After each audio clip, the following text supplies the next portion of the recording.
there, everyone. Welcome back to another episode of Day to Day, the podcast where we explore the joys and challenges of everyday life. I'm Emma. And I'm Alex. Whether it's personal growth, navigating relationships, or just tackling the chaos of the day, we're here to talk about it all and hopefully help you along the way. So grab your coffee, tea, or whatever keeps you going. And let's dive into today's episode. Welcome back to today's chat. We're diving into the intriguing world of uncertainty and how it really plays with our minds. Would you say you're someone who's cool with not knowing what's coming next? Or do you crave certainty like it's a warm blanket? Oh, I'm definitely a certaintophile, if that's a word. Uncertainty can really twist people up. It's fascinating how our tolerance levels can shape our entire life outlook. Let's dig into why some people handle this better than others. Absolutely. It's all about how much uncertainty we can handle.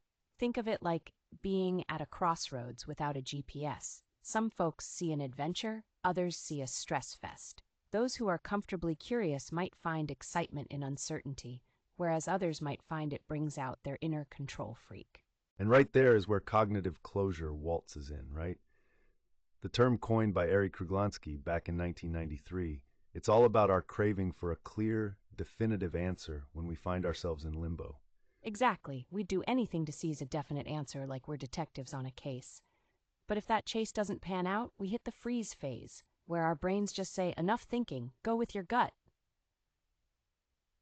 Yes, like when we read too much into not getting a text back from someone we fancy. Our mind races. The worst case scenarios just spring up, don't they? We end up digging through social profiles or creating false conclusions just to secure a hard answer, even if it's a negative one. Yikes, been there. And in that quest for closure, we might act rashly, right?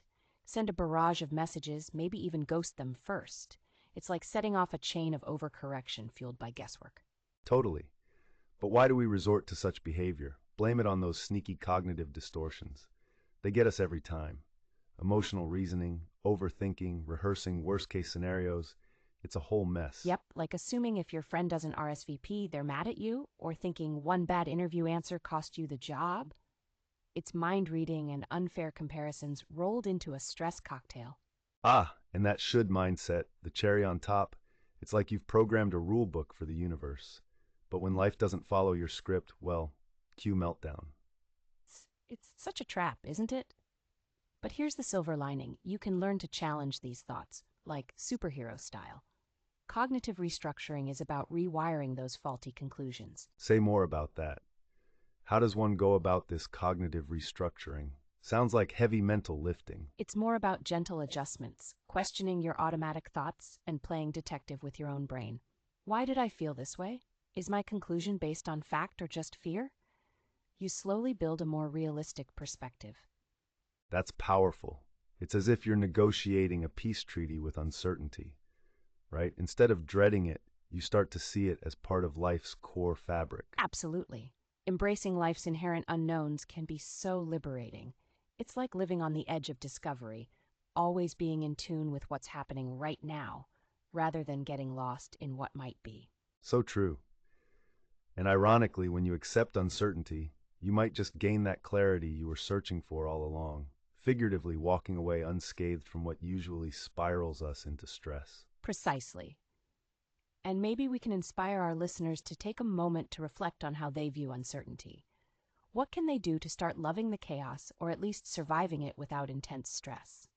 Yes, listeners, maybe think about an area where uncertainty bothers you the most.